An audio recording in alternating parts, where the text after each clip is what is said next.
सुनावणी होऊ द्या ना. शिवसेनेवर अन्याय झालेला आहे आणि तो अन्याय कोणी केला? गृहमंत्री अमित शाह,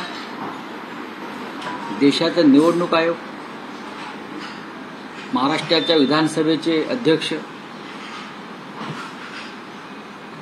त्याच्यामुळे न्याय मागण्यासाठी सर्वोच्च न्यायालयातच आम्हाला जावं लागलं.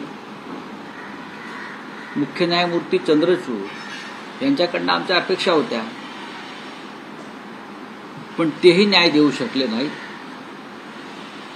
त्याच्यामुळे आता आज सुनावणी आहे, आम्ही चांगल्याच्या अपेक्षा.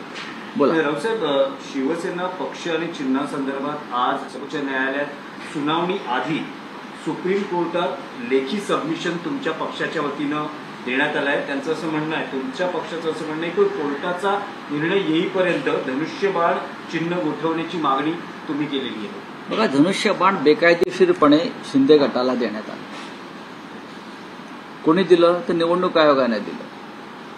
निवडणूक आयोगाने आधार काय घेतला? पक्ष आधार घेतला नाही. तर विधिमंडळात त्यांचं बहुमत आहे.